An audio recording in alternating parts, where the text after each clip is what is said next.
The wolves of Ironwood have escaped tragedy for now. Upon coming into the Reach, the bay where they would make landfall on Viridian, they were ambushed by unseen assailants as one of the ships exploded. Theirs was run aground by their own efforts to salvage the crew, its supplies, and their own lives. Now, with a severely depleted force beating a path through sparse woods, the group, led by the wolves, makes their way westward and then northward, moving through thinner and thinner forests as you come closer and closer to the mouth of this fjord where the ground becomes rocky and there is no more cover.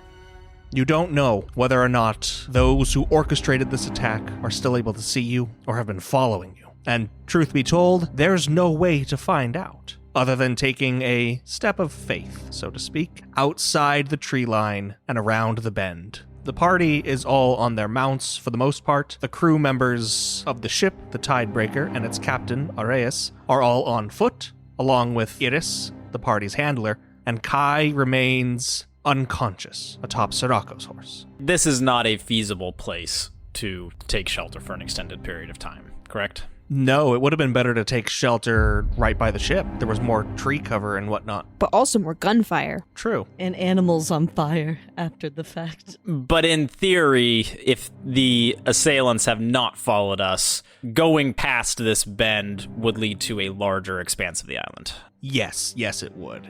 Okay. This is an enormous fjord that you came sailing down, so you are a good ways away from where you made landfall. I think perhaps one or two of us should check the surrounding areas beyond this bend, ensure that it is clear and whoever was attacking us has not followed us from above. I don't want to put anyone unwilling at risk. I will offer myself to be part of this scouting party, if anyone should choose to join. I'll go with you. Let's do this. Areus will nod after this, saying, "The old man's right.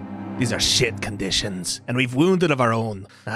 The quicker we're to the fort, the better." Looking at Kel and Arnor, Finn will just nod.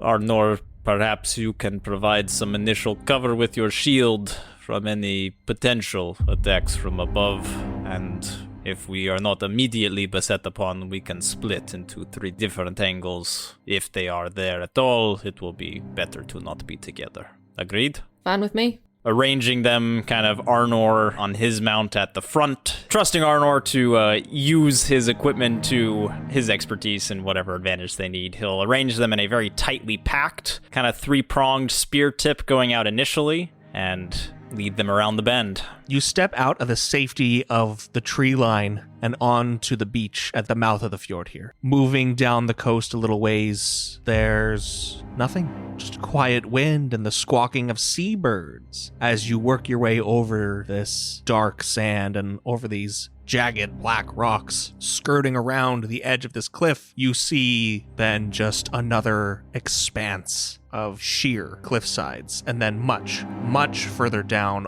cloaked in cloud cover and fog, another beach way far away that then slopes upward and seems to be more amenable terrain, though you'd be picking your way across these stony beaches for a long while. It wouldn't be till nightfall, you estimate, until you reached the climbable rise. Let's see, you said there was like 12-ish people who are not of the ship's crew who are with us? Yeah, there's about a dozen, little over a dozen crew members. So our party's like 20. Yes, about. Not seeing any immediate danger, Finn's going to kind of guide this group a little bit more towards, like, the water is our other boundary, right? Like the cliff face and then the water. Correct. You're on just a thin strip of dark beach between these sheer cliffs and the water. Okay.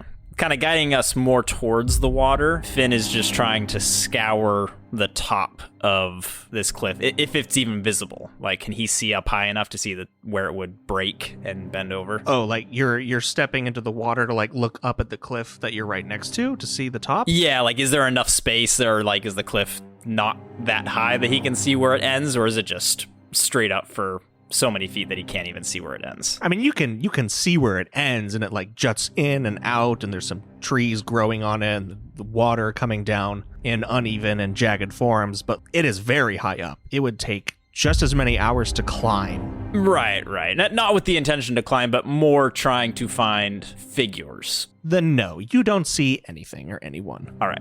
Not wanting to go down the entire stretch, Finn checks in with the other two. I don't see any immediate danger. Perhaps we should go fetch the others. I don't like how long of a ride it would be, but perhaps if we were to double up on our mounts and the mounts that are currently unoccupied, I imagine we could make it in two groups. I don't know exactly what's too far down there, but it looks easier to get up than trying to scale the sheer cliff face. Yeah, I agree with you. I think we need to keep moving. We can't afford to stay still for too long. Our destination ahead of us is already the rest of the day's travel for us. And if we stop, we're not going to reach it until tomorrow. And I don't think we can afford that because we need to check on Kai as soon as we can. So maybe we should just go get the others and keep going as far as we can? That is my thought. Arnor? It doesn't seem like we have much choice, to be honest. You both make valid points. If we stay still for too long, we'll just be overrun, taken swiftly. Agreed. Let's make haste. All right. So we will go back to the group waiting back in the forest and relay our plan to them to get as many people as we can onto mounts, transport them down towards the end, and then come back and get them. Would we be able to, I guess we don't know for sure, but our plan is to get them as fast as possible and potentially make 2 trips if needed, rather than having people out walking on this. Well, the horses can take 2 people, the Karaks can take 3. And you can fit 1 more on each, but you risk straining or hurting the mounts after that. Gotcha. So, unstrained, we can fit 14 people on all of our mounts. Correct. Okay, so we can get most of the people on 1 trip. Coming back to the group, Finn will address the captain and Iris mainly. We have spotted a place that looks like it could lead us up the cliff face much easier, but it is a ways away across the beach. We could not get everyone there as fast as I would like. We can either go as a group, slowly, and get there likely by nightfall, or we could take 2 trips, which would be quicker on our mounts, but would leave 1 smaller group here in the meantime. Largely unprotected also. But we could get the wounded faster to a place of refuge and attended to. Aureus will look at his sailors and say, what a hardy lot. If you need, we can hoof it. I think what's paramount here is that a lot of us get to safety. I'll walk. Of his group, the sailors, how many are, badly injured? About half. Finn will offer his horse as well to 2 of the people who are very badly injured. Kel will let 2 of the sailors. Brett can take someone who's injured on his horse as well. All right. Then we should be off. If those on their mounts would like to go faster, spot out ahead, you may do so, but us on foot, we will continue on. Unless there is anyone who objects. Iris looks around and says, this is as solid as a plan as we're going to get. I fear so. And Finn will take some steps around the bend and onto this strip of beach. So let's just clarify who's riding, who's walking. Finn is walking. Brett is riding with someone who is injured. Kel is riding with 2 people who are injured. Sarako is riding with Kai. Arnor's going to go ahead and walk. As they start to ride to the beach, Sarako will look over at Bread and he will say, Bread, stay close. I fear Lady Kai's condition may be worsening. Do you think so, maybe? Sarako gives Bread a deadpan look and says, I got John. And then he just keeps riding. Iris will mount up on Kai's Karak and kind of take the lead with that, taking also Arnor's horse since he's elected to walk and guiding those wounded who are atop it. So, this is what's going to happen. We're going to do more big ol' rolls with everybody. Big ol' rolls? The nice yeasty kind. Same thing as last time, but you don't get a choice. If you're on a horse, you're doing a riding check. And if you're on foot, you're doing resilience. What's our difficulty, Ryan? These will be hard. So that's 3 difficulty. Sarako got 1 success and 1 advantage. Kel got 3 successes and 1 threat. Brett has 2 success, 2 threat. Arnor, 1 success, 2 threat. Finn got 1 failure and 1 threat. Guess who's getting level exhaustion? With those successes, the party in its entirety, mounts and those on foot, you've kind of kept your pace similar to preserve security. You make it all the way down to that beachhead, way out there that Finn saw. And as you come out from these more like rocky and thin beaches onto this actual like sand, there is just this waft of briny air that sticks in your nose and hurts your eyes. But there's a very clear path up some not so high and not so steep cliffs onto the mainland of Viridian proper. Though this has been a sizable detour, and you will definitely not make it to the fort before tomorrow. In other words, you'll need to spend the night in the wilderness, as already the sun is going down. Bread will dismount and help the person that was riding with him off, and then his hands have been shaking for this entire ride. He will take a moment and breathe in and out once until his hands are absolutely still, and then he will turn to look at all of the injured and just addressing them say, I think we're making camp here. Let's get busy. Iris will hop down and say, I don't know if that is wise, Bread. On the beach, there's no cover. We should move inland. I know it will be hard on those who are still injured, but it is for the best. Well, if you're gonna lead, then lead. She just gives you this wan look and then turns away. Will help one of the wounded crew members onto her Karak, or onto Kai's Karak in her stead, and she'll walk beside it, leading it inland. Bread will follow. As they're walking and pacing slowly to match stride with Bread, Finn puts himself right next to where Bread is and trying not to talk too loudly to, I assume we kind of have spread out a little bit, but he's just talking to Bread and says, I think it was noble and brave of you to see to so many, or try to see to so many, when the chaos erupted back there on the ship. I couldn't help but notice, however, that as Kai took her fall from the ship and you hurried after her, there was a brief look of disappointment on your face. What was that, Bread? Disappointment's something you got to get used to in my line of work. Disappointed, perhaps, is not the right word.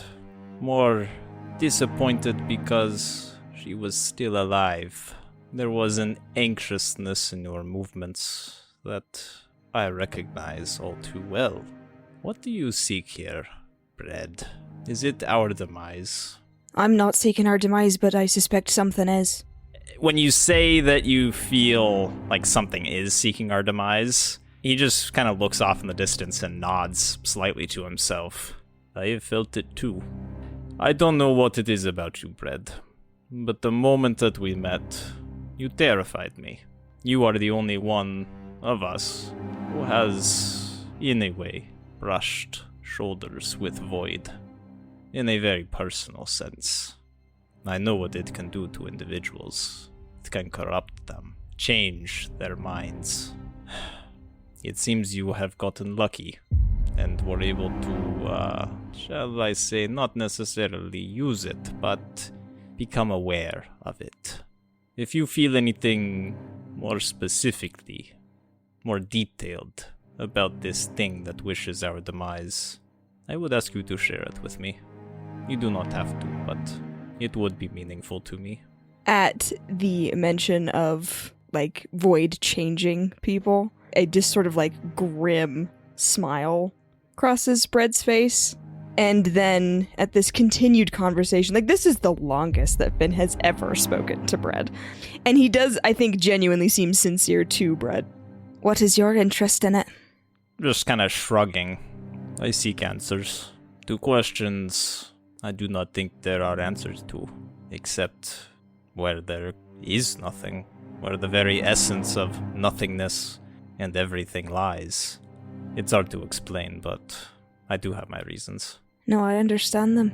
Have you found that edge of things where there is nothing? Once, and I think I know where I can find it again. I think we should tread very carefully, or else risk destroying the rest of the world. Finn just nods. That is all I have to say. And then he will pick back up step a little bit and move up a little bit further in the queue.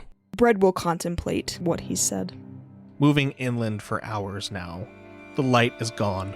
You've come across a clearing, per se. There's still a good canopy of these twisting pines, but there's a large enough space on the ground where you can set up rudimentary shelters, tents and such, and whatever else you might have in your saddlebags. Prepare for a cold and harsh night in the wilderness. Areas and Iris go around helping various wounded crew members from the Tidebreaker down and try to treat them as best they can, but there's not much to be done. If Bread can, he'll take the lead on that. Like, he will absolutely let them administer, but will give direction. As you are going and helping with this medical treatment, there are a few of these crew members who are as injured or a little more injured than Kai. All of them, Kai included, are really in a critical condition. Bread will deal with them. If you'd like to, you can make 3 separate 3 difficulty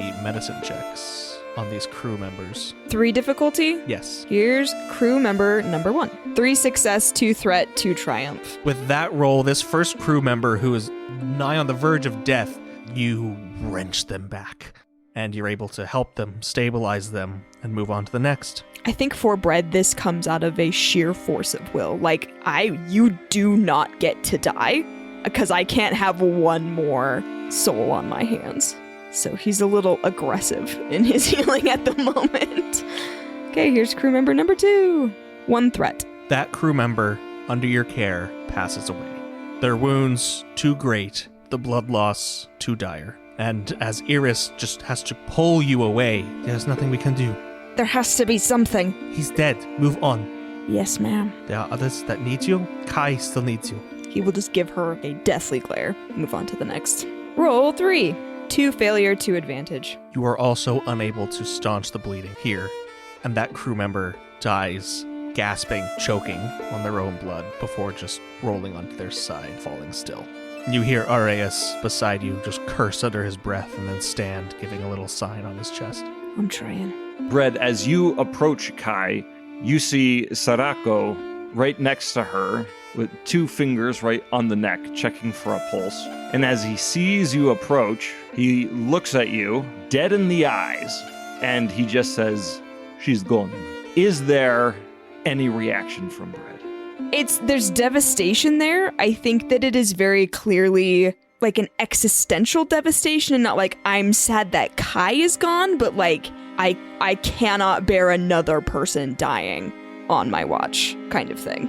And that's it? That's the whole reaction? Yeah, I mean, his batting average right now is 1 for 3, so he's really not like in a super reactive mood at this time. Sarako's eyes narrow on you for like just a second.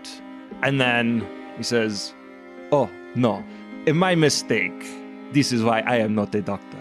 And Sarako will stand up from his crouched position beside Kai, and then he will step away and motion with his hands for you to proceed. I think Bread will kind of eyeball Sarako as he goes to attend to Kai, like kind of giving him this look like, I'm here because you brought me here. Like, in many ways you are responsible for me. Like, that is kind of like trying to impress upon him the gravity of the situation. With a look, a classic Laurel character look. Sarako meets your gaze for a moment and gives like the slightest eyebrow raise, and then just walks away. You want to play at being doctor, Sarako? It's not a lot of fun. Sarako will just look back at Bread and say, "I never said it was. Now, you should probably attend to Kai. Her condition does not look good." And then he will turn and walk away. Bread just shakes his head and gets to work. 2 failure, 1 advantage, 2 triumph. All right, with that check, from those 2 failures, I'm going to give Bread 2 strain. However, Kai, you are able to heal her of 5 wounds. You are still affected by both critical injuries. You jolt awake to darkness. Even the firelight of this makeshift camp, these few torches and candles that have been lit by Iris and Arias and the others, are like strange bouquet in your vision. You can't see them clearly. Bread, his face just above you, is only an outline, pale in the night. Imagining that Kai is weakened from this, regardless of that, she's going to whip awake and she's going to start freaking out, essentially. She's going to whip her hands around and is actually going to grab onto the lapels of whoever this shaded person is, not knowing that it's Bread or anyone, and will be violently moving and also breathing with accelerated breath, and will say, "What happened? Where am I? Who are you?" It's Bread. Calm down. You're alright? Well, you're not great, but you're alive. We've made camp far away from where we were attacked. And she's going to continue to be breathing and holding on to your lapels. And then gradually she's going to, be looking around, and her breathing will calm down a little bit. And eventually she'll return to her normal pace, slowly let go of Bread, and kind of just lay there in exhaustion. You can take a crack at these critical injuries. Yeah, I'll go for the blindness. That'll be 3 difficulty. Okay, I'm flipping our final story point. Okay, here we go. 4 success. You are able to, through a mixture of salves and tonics and what have you, it'll take the night to really work its full effect, but you're confident that come morning, Kai will be able to see again. If you can rest, I think you should. Kai is still looking up, seeing shadows and otherwise, and is trying to slow her breathing, and will do her best to do just that. Try to stay still. And there's sort of this cold, a little bit of a foul-smelling wrap that is placed around your eyes. Should I attempt the second critical injury? If you want. 2 success, 2 advantage. Nice. All right. And you're able to just set her arm where it had been nicked. After all this, basically digging pieces of a shattered bullet out of her shoulder, Kai is right as rain for now, as much as she can be. And speaking of rain, it starts raining. After finishing this work on Kai, Bread just collapses back. He is exhausted. Mentally, emotionally, physically, all the things. While this has been going on, Areas and Second and the rest of the crew have seen to burying the pair that died. For practicality's sake, more than anything, just not to attract any wild animals. That's what we need, a bear attack in the middle of the night. All right, everyone's settling in for a cold, hard night. Can you describe the area a little bit where we are, Ryan? As I said, you're in a bit of a clearing, at least ground-wise, in this enormous just thicket of twisting pines, part of a much larger forest that extends inland and along the coast over these cliffs. You don't really know the terrain outside of your immediate surroundings, other than just some sparse vegetation and a lot of dead pine needles. I guess for the majority of the time leading up till he goes to sleep, Finn is just going to be writing the extent of the day's happenings in his journal that he keeps on him at all times, keeping himself generally close to the fire and amidst the group, but he's keeping pretty well to himself. He'll just write and then hit the sack. Kel will kind of bunk down, maybe on the edges of the group, just in case, if someone comes from whatever direction she's facing, she can kind of be the first point of contact and go over all of the items that she has on her, see if anything's broken or if anything's damaged or destroyed. And if everything seems right or if things are just unsalvageable, she'll just go to sleep. Your belongings are, for the most part, intact, I'll take it. surprisingly. Though there are bits and pieces, things that are bent or broken that just are trash. Cool. Everyone can, by the way, do a simple discipline or cool check, and you can heal whatever successes you have in strain. Because I'm going to say this, because I'm going to be mean. A good night's sleep usually heals all strain. This is not going to be a good night's sleep. With a discipline check resulting in 2 success and 4 advantage, Sarako is going to take a little bit of time. He's actually going to remove his boots, sit down, and try to get a few things off his mind, or try to process through the events of the evening and calm down, get a little bit less on edge, and take a few deep breaths to remove a little bit of strain. Kel only got 1 success, so while she's winding down for the night after having checked her pack and checked over everything, she'll meditate for a bit, maybe for 10, 15, 20 minutes, calm her heart rate down, try and relax as much as she can given the circumstances in the locale, and then she'll lay down and keep deep breathing until she falls asleep. Finn, prior to writing in his journal for the day, very similar to Sirocco, removed any clunky, bulky pieces of clothing or external armor. Doesn't wear armor, but external padding. Will lay down on the ground, just watching any movements in stars or clouds, whatever lights he can see in the skies, and that will relieve one strain as well. Kai rolled 1 success and 2 advantage. And as Kai's laying here, she hasn't really moved that much, but to help alleviate some of the effects of these injuries that she sustained, even under the care and healing of Bread, she's actually going to reach into her left breast pocket, pull out a little bottle, uncork it, and we'll take a swig of whatever was in that. And that will help calm her down. She's going to reseal it and then put it back into her left breast pocket. And you'll notice visibly that her breathing has stabilized and she's still just looking up and eventually will succumb to her lethargy.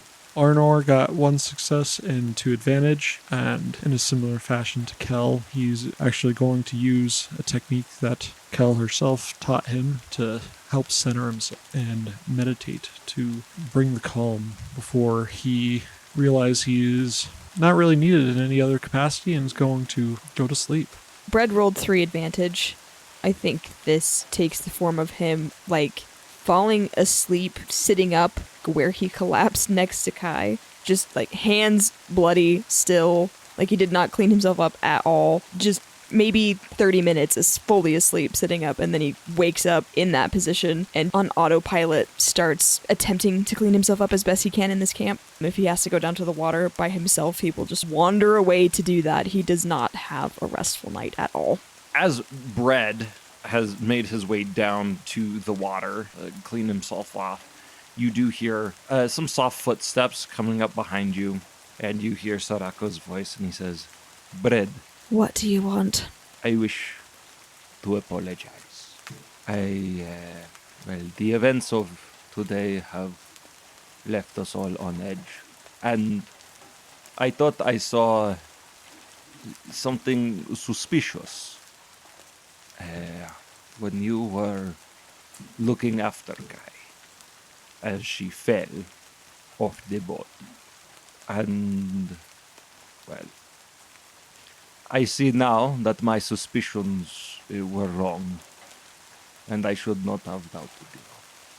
And the trick that I pulled was uncalled for. I appreciate the apology, Sirocco, and I accept it with a note for you that you should know that nothing weighs heavier on me than death. I understand, and I am sorry for my action. I will leave you to it, but, Red, I am glad you are with us." And then you just hear the footsteps slowly fade back away as Sarako returns to the camp. Bread will nod at this final goodbye, and then finishing scrubbing his arms off, will say to himself, "I wish you did understand."